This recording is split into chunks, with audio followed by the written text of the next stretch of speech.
Hello there. Nice slice here, coming at you from the Great White North in beautiful British Columbia, Canada. Today we're going to be having a look at a knife that I have done a review on before when I first started doing my channel here. This is the 110 Folding Hunter with the 5160 spring steel blade with the drop point. Now, this knife in that video, I did make the comment that the blade was a little off center. Well, it was a little more than a little off center. It was quite off center. It was actually rubbing the frame when I closed it. And I took advantage of Buck's forever warranty, and I sent this knife back to Buck and explained to them what was going on. And I will add also, the original sheath had a little defect in the stitching right here. Just a tiny little defect, but I did point that out, and Buck sent me a brand new sheath, so happy about that. And as you can see now, the blade is perfectly centered. We'll have another quick look at this. I'm not going to go into too much detail on this knife, but there's the Boss 5160. There's my fingerprints on it. I did oil it. It is the carbon steel, not stainless. Very nice edge bevel from the factory. And this knife, and this, once again, if you haven't seen the other video, this is the charcoal laminate Dymalux handles. Quite unique in my opinion. I really love this knife. But there's a story with this knife. I sent this to Buck in February, and I sent it through Purelator. I paid a few dollars to make sure it got to the factory, and Buck wasn't able to do the repairs on this knife for about 12 weeks, which is fine. I'm not complaining about that. And then they shipped it back to me.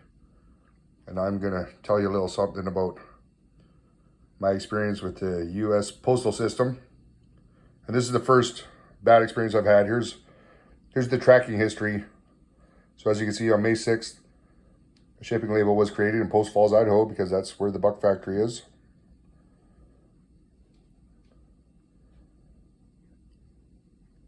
And it did arrive in Spokane, Washington,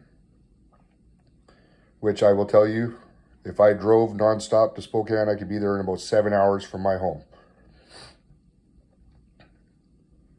From there, it went to California. And it bounced around California for some time.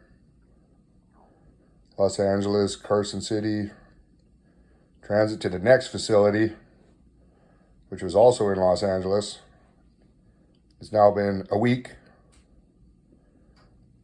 There, Los Angeles. Look at that city there.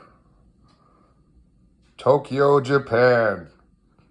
My knife went to Narita Airport in Japan.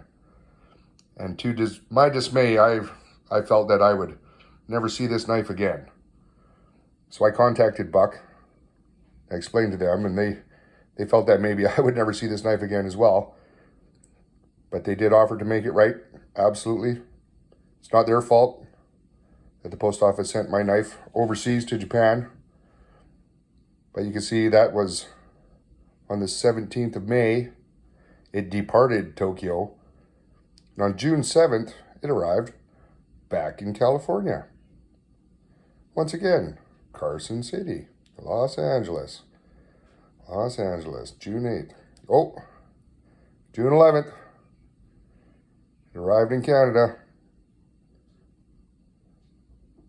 Cleared customs, cleared the facility in Vancouver, and on the 15th of June, it ended up in my mailbox. So it took a month and a half for my knife to go what should have been a 7-hour drive. But anyhow, interesting story. Very glad this knife is now back in my cupboard. I thought I'd share that with you guys. Buck did absolutely honor their forever warranty. Like I said, it's not their fault that this knife went on such a journey, but it is a well-traveled knife now. There you have it.